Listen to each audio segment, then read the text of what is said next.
बेटा हुए होके के चाहिए जो अपने माई बाप के तरह जिसे शर्मन रहे वैसे वो बेटा होके के चाहिए। मित्र हुए होके के चाहिए जैसे मित्र सुदामा और कृष्ण के दोस्ती रहा, मित्रों के कहा जाला। राजा ऐसा होके के चाहिए जान भला चल जाओ लेकिन प्रवचन न जा।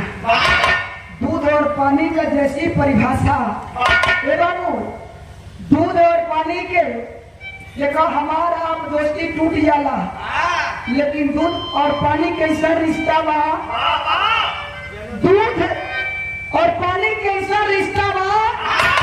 अगर जन्म जन्म के लिए कोई छोड़ावल चाहे तो भुला के भी छूटी नहीं। बिरहा में एक लाइन गीत के नमूना लगे मास्टर।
कुश्ती लड़ा और कुश्ती लड़के पहलवानी कह के हमें नहा धोए भोजन करें गोरू चौवा लेके चरावे चल गए। तुरंत दिन के बाबू उनके वह काम रहा। एक दिन रामू कुश्तिया लड़के अइला, घरे नहैला धोला भोजन कैला। अब भोजन करके गोरू चौवा खोल डाला चरावे खातिर। और जब खोल डाला तो प्रतिदिन जब दूसरे गोरू चौवा लेके जात रहा। संजोगन ओह दिन जौने अखड़वा पे कुश्तिया लड़त रहले, वो अखड़वा के रास्ते गोरू चौवा लेके चल रहा। भैंसिया चराने चल रहा। रामू का देखले भैंसिया जैसे हाकत रहले तो उनकर नजर अखड़वा पे चली गई। अखाड़ा पर गई तो का देखले ए बाबू, एक नाग और एक नागी दोनों आपस में प्रेम करत रहलन। प्रेम करत रहलन। लोग कहेला जितना तोहार जितना हमार बिगड़ल का नहीं खरी उतना तोहार बनल का देखी के कहती। रामू भाई चराए गईले और नाग नागिन के मिलन देख के उनके मन में दुगदुगी मच गई। तुरते का गईला खाड़ा के किनारे से ढेला उठले माटी कंकड़ उठा के वही नाग के ऊपर चला दिया। ये बाबू ये भैया जैसे नाग के ऊपर चला तो नाग नागिन से दूर हो गई। और जब दूर भइल बाबू तो गुस्सा में नाग आके अक्का के रामू के तरफ बढ़ गई। और जैसे बढ़त गई तब तक रामू के नजरिया वो नाग पर पहुंच गया। रामू सोचने लगा तो हमके छोड़ी ओड़ी नहीं, आज हमके मार देगी, आज हमके डस गई, हमके आज मुआ नहीं छोड़ी नहीं। देखा पहले तो मने ही कहीं जा तो खूब जौन बात जबरदस्त लाठी ले लें और कन्हवा पे रुमाल धई लें, नोछी ले लें, नहीं नोचा होकर तो सलिए रख लें। अब के मने ही जौन बने बाबू फैशन में चलत हमें। जब फैशन कले तो गमछा के चलो एक बिस्ता के दस्तियों लेके नहीं चलत हम कि जहाँ मारी पड़े वहाँ पट्टियों न बना पावे। गौर कर जाई जैसे नाग बढ़ल ऐसे रामू लाठी देले रहलन। लाठिया उठा के ए बाबू जाके नगवा के तौड़ के मार देलन। मारत मारत नगवा के मुआ के अखाड़ा से नीचे फेंक देलन। और जब अखाड़ा से नीचे सांप फेंक देलन तो नगिनिया खड़वा पे बैठ के देखत रहल। आंख से आंसू गिरत बा। कलश बेगर कसूर के पति हमरे पति के मार धलस, हमसे दूर कर धलस। नगिनिया रोवत बा और रामू से सवाल कर धलस। कला लड़का खोल करके सुन ले, जिस तरह मेरे पति के तुमने मारा है आने वाला दिन उसी तरह मैं तुमको डस लूंगी। कब डसूंगी नागिन बताओ तुझा। बिहार में एक गीत लगल मास्टर ये देखे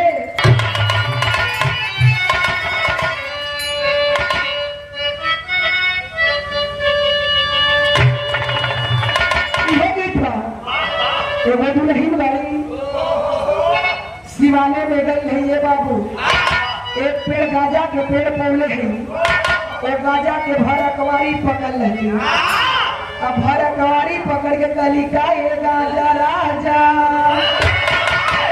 तू तो हमरे राजा के बर्बाद कर दी है। का के लिए बाबू गाजा के पेड़ पकड़ के दुल्हन अकवारी को रो दिया और गाजा से सवाल कर दिया। का के लिए मास्टर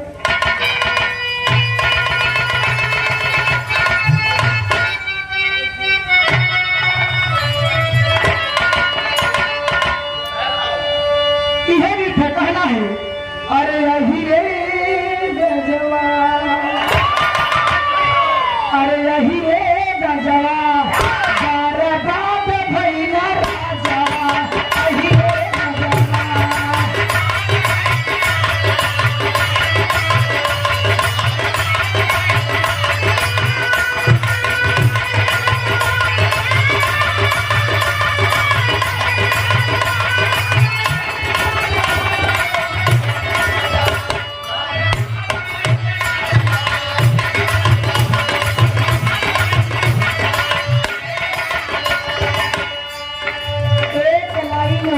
बिना गाजा के तो इसे पहले बा का पहले बा मास्टर और गाजा के पी के राजा और गाजा के पी के राजा भैया रंडी बाजवा यही रे गजवा अरे यही रे गजवा अरे बाप भैया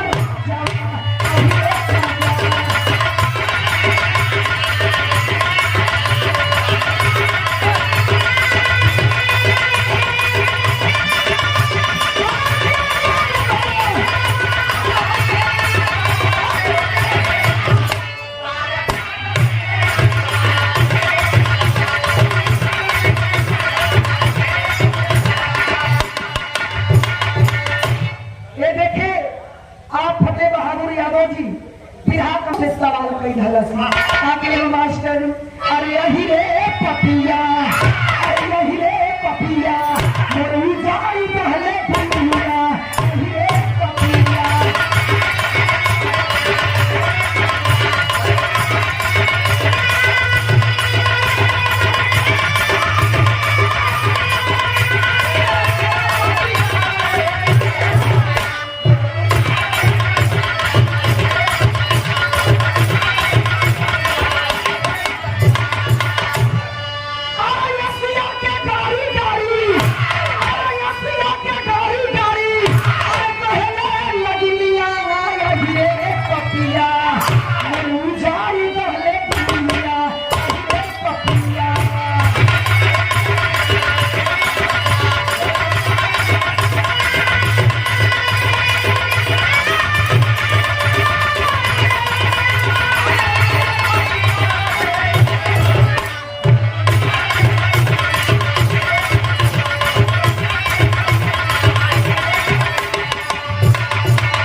हमसे दूर कई दहले भरल जवानी में हमके विधवा कई दहला जैसे हमारे सैया के मुआ के हमके राण कई दहला जह दिन तुहार शादी ब्याह गौना होई आ दुल्हन आई और जब तू सुहाग रात मनाले देगा वह दिन तोरे खातिर आखिरी दिन हुई नागिन सवाल का जादू है गौर के लिए बाबू रामू काकल भैंसिया लेके घरे गईले नगिनिया के बाद ही सुन लहला धीरे धीरे 2 महीना 4 महीना 6 महीना साल भर बीत गई रामू के शादी भई दुल्हन आई जैसे दुल्हन आई ले बाबू वो करे ध्यान भइले घरवा छोड़ के रामू पर आ गई रामू सोचला अन दुल्हनिया से बोलब अन बतियाई अन हमार मेहरार विधवा होई घर छोड़ के रामू चल गई धीरे धीरे 1 हफ्ता 2 हफ्ता 1 महीना बीतल रामू के पत्नी है बाबू मन में सोचलत कि हमार सैया न हमसे बोलने न बतियौले न हमार सूरत देखले पता न कहा हमके छोड़ के चल गई लेकिन भाई का बिरहा में तेरी लगल मास्टर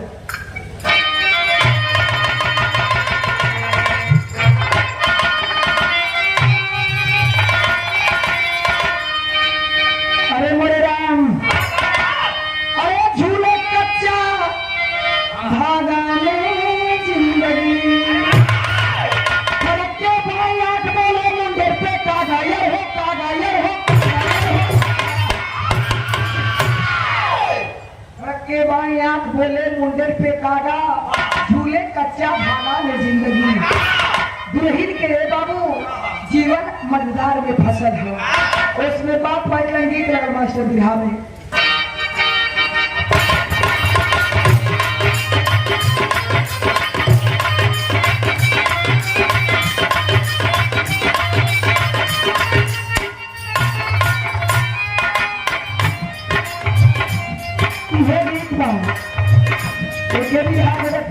कलाकार गावे मास्टर आखिर मत प्यारा पानी मुहब्बत मतावा पानी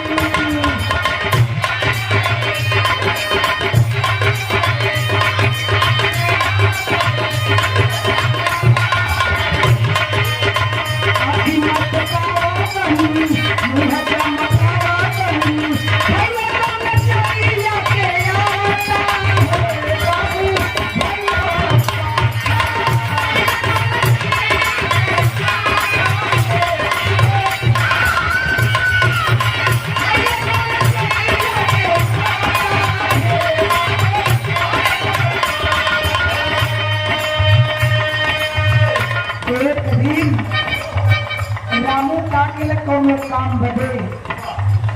चीज लेने खातिर घरे अइले दुल्हनिया झाड़ू लगावत है जैसे अपने सैया के देखला से बाबू वो सारा में बैठल हमन दौड़ के जाके अपने सैया के बहिया पकड़ लेलस अब बहिया पकड़ के सैया से सवाल कर लेलस का कहलस जाने छाने कावा कहीं सीने से लगावा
पकड़ के रोए लगली गली सैया कौने बाती के सजा हमके देत हवा कौन गलती कई दहली कि आज हमके शादी बियाह करा के जब से घरे लैला बोलल बतियाल त ढेर सैया हमार सूरत ना देखला कौन बड़ा गलती कई देले हैं कि आज हमसे कैले हवा अपने औरत के बात सुन के रामू कलरे पगली कौनो गलती ना कैले है तू कौनो गलती ना कैले हो हम ऐसे दूर दूर तक से रहत हई एमे एक ठो राज है राज दुल्हन कली के सैया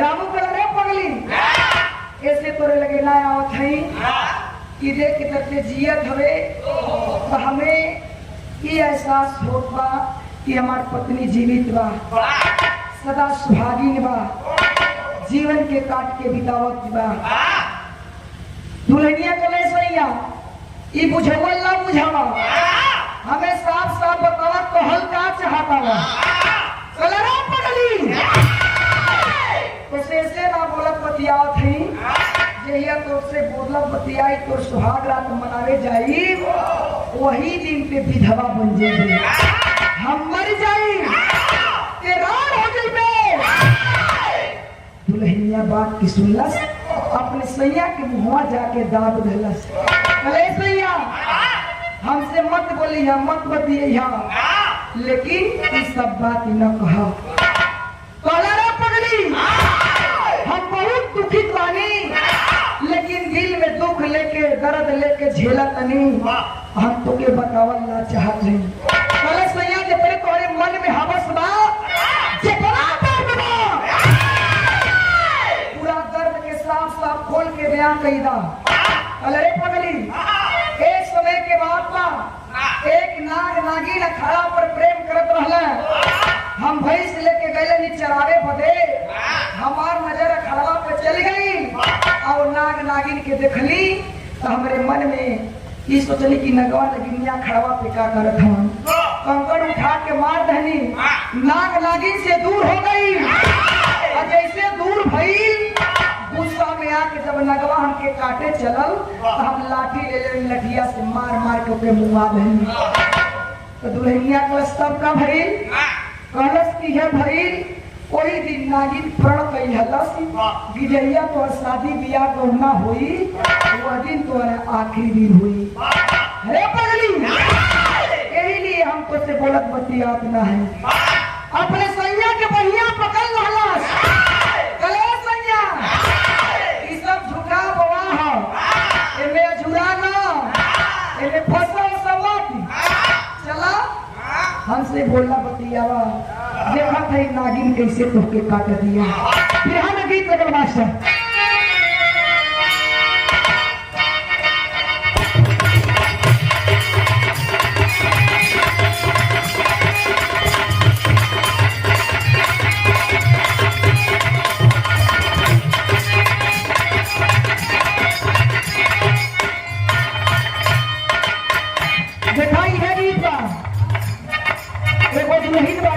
सैया सिपाही रहला अपने सैया से कहत क्या करी मास्टर हो सैया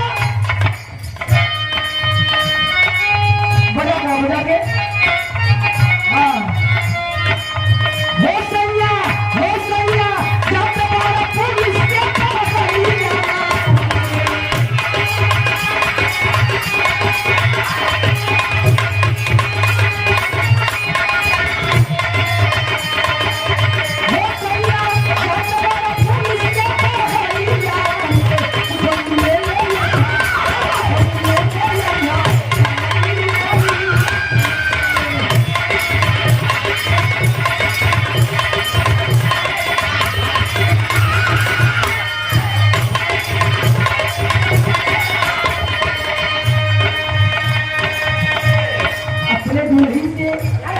पास का बोलन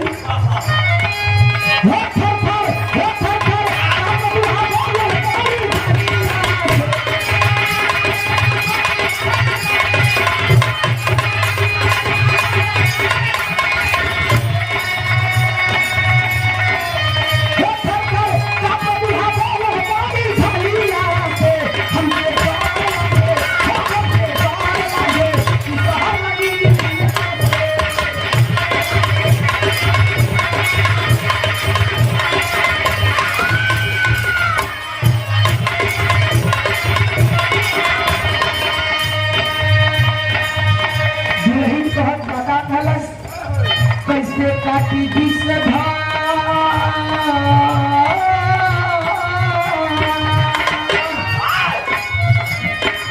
कैसे काटी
दुल्हनिया कलश ले सैया चला हमारे साथे रूम में हमसे बोला बतिया सुहाग रात मनावा देखा तो नागिन कैसे डस दिया है का कहला रामू या भैया जैसे रूम में प्रवेश करत हमें ओकरे पहले नागिन घर में आ गई ढुक गई है अंदर हल गई है और जब अंदर गई में जाके बच्चा पे बाबू गेर मार के बैठ गई बा और जैसे रामू बिस्तर को उतारने सुतला और रामू के सुतते ही रामू के नजर वो बच्चा पे गई और जब बच्चा पे गई नगिनिया के देखला कि लो बुलबुजी भी निकाल दिया टुकुर टुकुर देखा दिया रामू के देखते संपात गई है हेलो हो आज हमके छोड़ी ओड़ी नहीं, आज हमके मारे डाली। दुल्ही नहीं आई कलश नैया, कहे इतना घबराई हवा, कहे इतना परेशान हवा। रामू को ना परेशान कर दरू, यह चाहत रहलू अब हम जात नहीं। तुहार सब छूट जा, आज हम मर जाई तो तू विधवा बन के रहिया। कलेश नैया साफ साफ बताओ भइल का है? अरे देखा देखा मानल नहीं, देखा हुआ बैठेला आज हमके डसी ले। जब दुल्हनिया देखो तो सचमुच नगिनिया बैठेगा।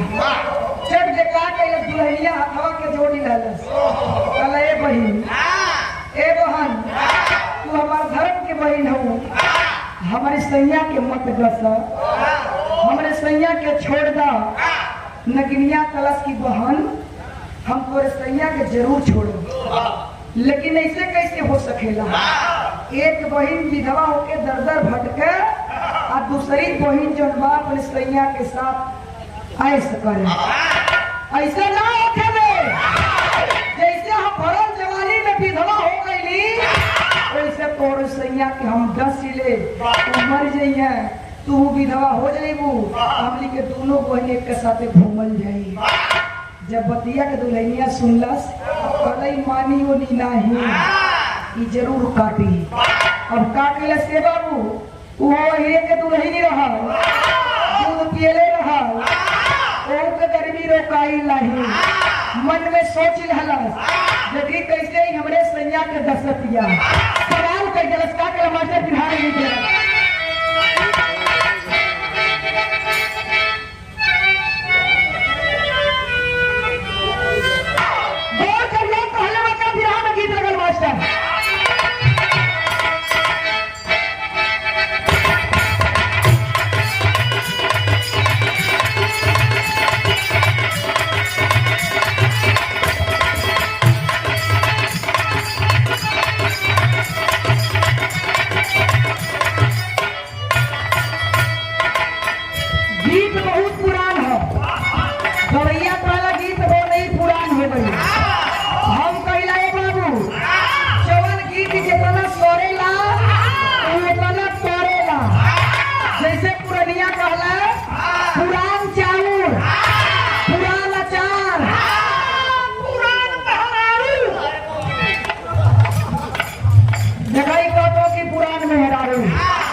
जैसे पहले जमाने के दादी माई रहली है, उतही जमाने कदैया कुबरा मोट के लाल के साड़ी जमे और सरिया के निकाल के मथनी से मई के घी निकाले।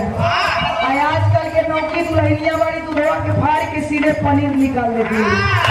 तो दूधों में अंतर हो गई बा। यह गीत बागौर के लिए कहना है,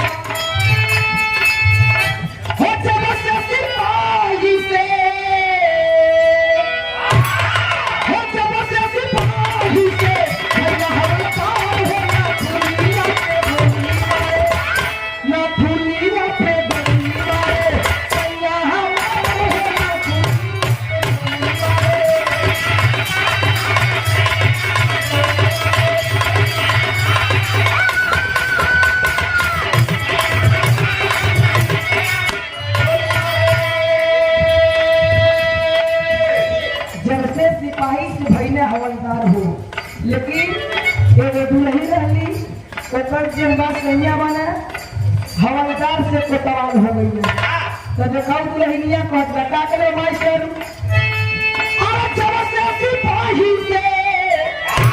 अरे भैया कोतवाल हो, सिपाही से कोतवाल हो गई है। कौड़ी जन पैसा छापे लगे, और जब छापे लगल बाबू तो रुकन मलिकाइन जैसे रुपया पैसा देखली तो अपने सैया से सवाल कैली, कहे लगली का कहली, तो उनकर खान पान में बदलावट हो गई। और जब बदलावट हो गई तो दुल्हनिया कहले का कहले मास्टर,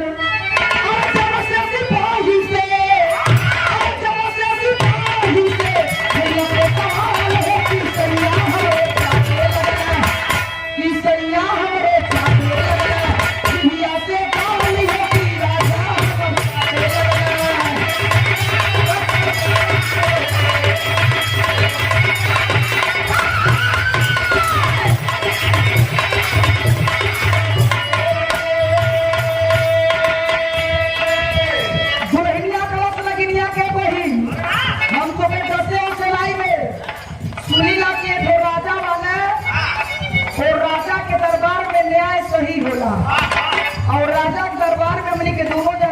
जाई। जैसा राजा फैसला सुनई है वो फैसला के हिसाब से काम करी जाई। देखा रामू के मेहरारू और नगरिया तीनों आदमी चल रहा। और जब गईला तो उसमें बात कहना है का नागन से दुल्हन बोली, नागन से दुल्हन बोली, दारू की दुकान में मुकदमा चल के पानी लगाई, राजा दारे पार में मुकदमा चल के पानी लगाई।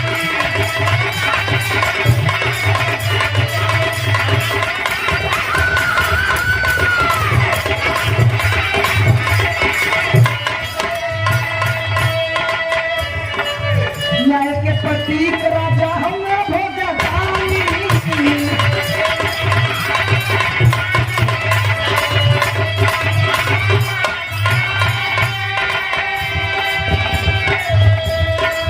करिया फल काला पंडी हर जाई।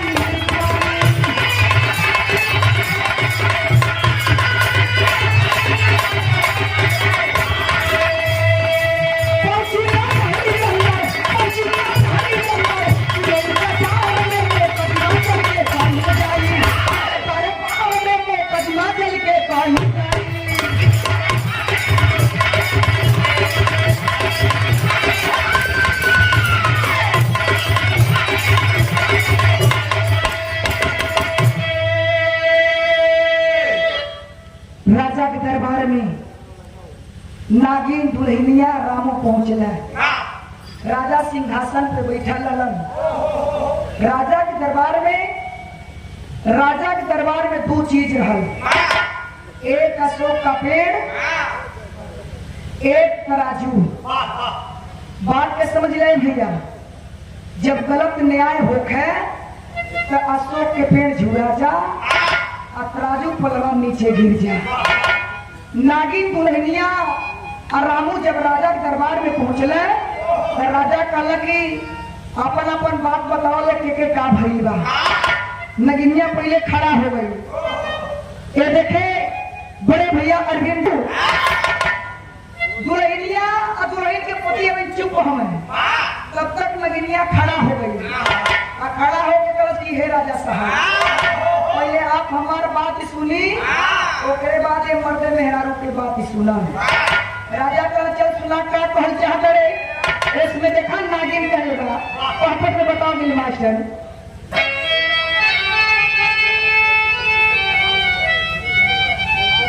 बड़े भैया आप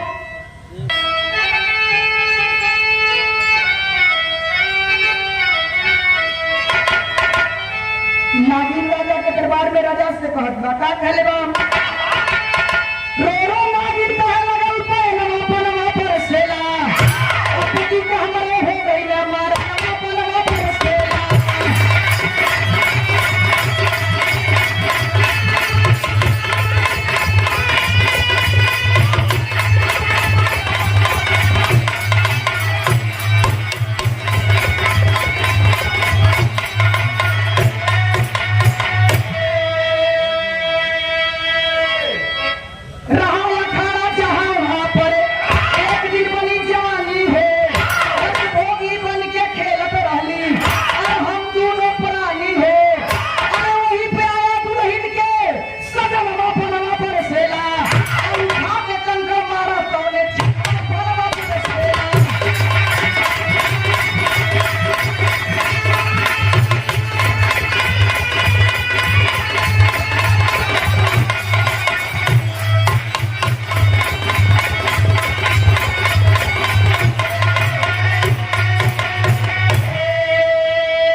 हमार सैया और हम दोनों जाने अखाड़ा पर प्रेम करत रहली के इनकर पति के देख हिनाई गई, कंकर उठा के हमारे सैया के मार दहलन।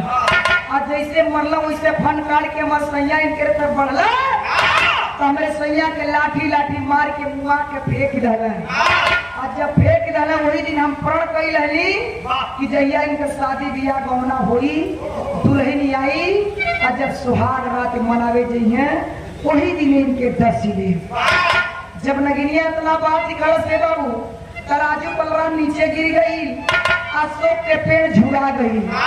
राजा जब देखा तो झुला गई पेड़, तराजू पलरा नीचे गिर गई, तो राजा के मन में दग हो गई। और जब दग भइल कि हम नगिनिया लल कर ले बिया, और राजा से कहा कि हे राजा साहब, आज के हम छोड़ो बोड़ो नहीं, एक डसब तक डसब, जैसे हमार सुहाग उजाड़ दे ले बा वही करके हो के सुहाग उजाड़ दे। यहाँ पे कहत बाता करे मास्टर,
राजा कले नागी एकरे सैया के दसिए मनिहे ना, जैसे तोरे सैया के मार के मुआ दे लेबा वैसे एकरो सैया के मुआ दिए।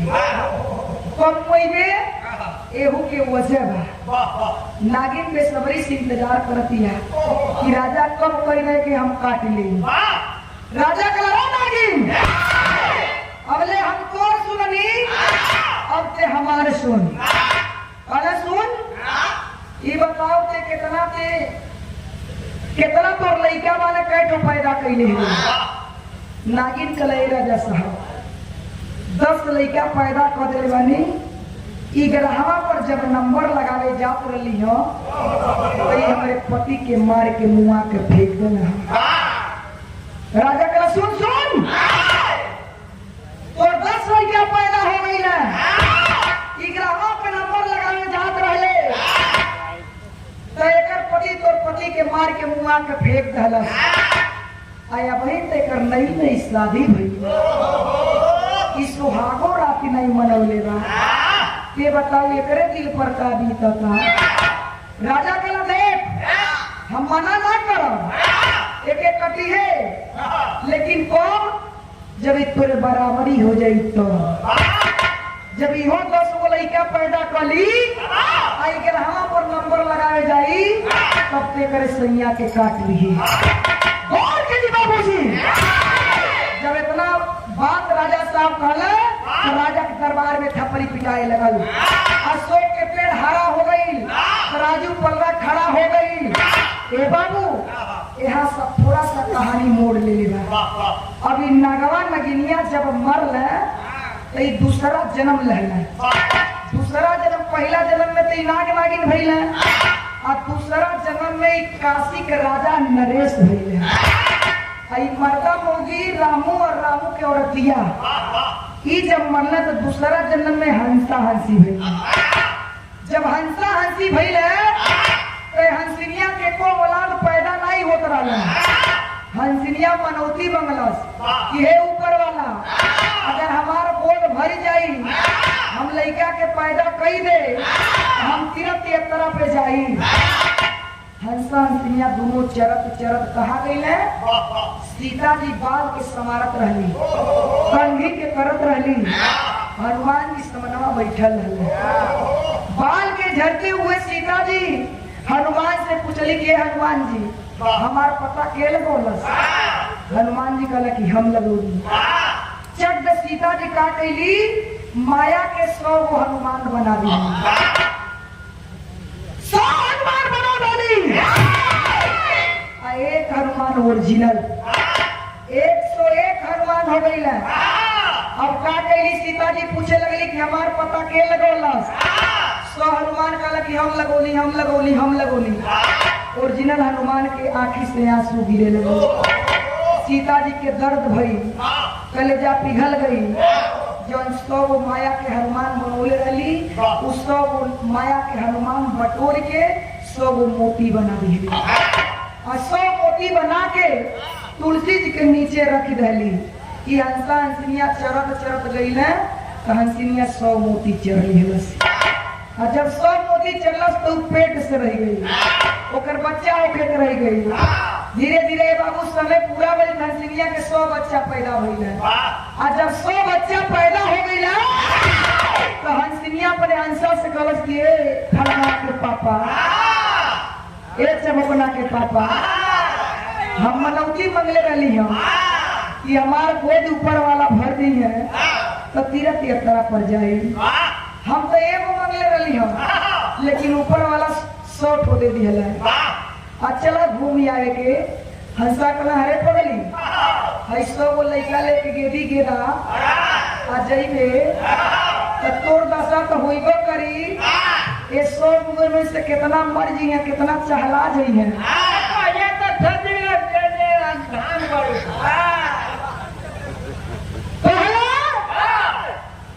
कि मर जाइए सब ऐसा कर कि लड़का के हवाले कई दे के तब तीर्थ यात्रा पर चले के। हंसा हंसिनिया मिल के कहा गई वही काशी के राजा नरेश के पास हजार हंसिनिया कल के राजा साहब हमारे बचवन के उड़े देखती हम जब तीर्थ यात्रा पर से घूम के चली रही अपन बचवा को उठा ले जाती। राजा कहला कि ठीक बा तोरे बचवा के देखा लेकिन अपने बचवा के ले जाके रख दो जन समनवा बरगदवा के पेड़वा बा। राजा के दुवरिया पर एक बरगद के पेड़ रहल वही पर हंसा हंसिनिया 100 गो बचवा रखी रहल और रख के चल गई जौन बा तीर्थ करी। कुछ दिन बीतल है बाबू तब तक राजा के दुख हो गई बीमारी हो गई।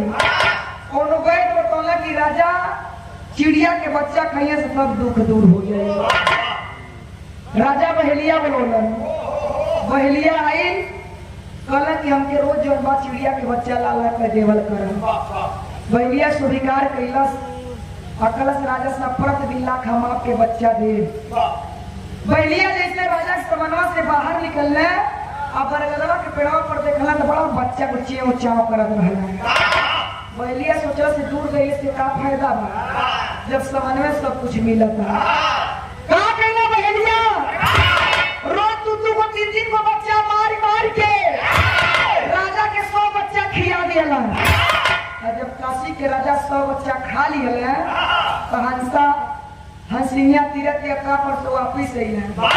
हंसिनिया कलत की देखा कई दिन हो गई लेकिन के देखली नहीं। चली राजा जी से बच्चा अपन मांग लगे के।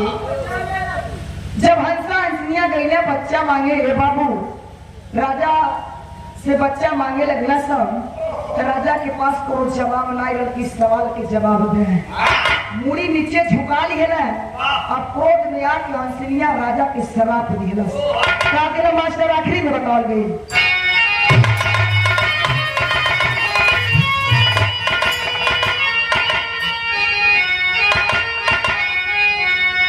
क्रोध में दिया शराप हंसा होई बाबू के अंधा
हंसा हंसिया क्रोध में आके शराब दे दिया।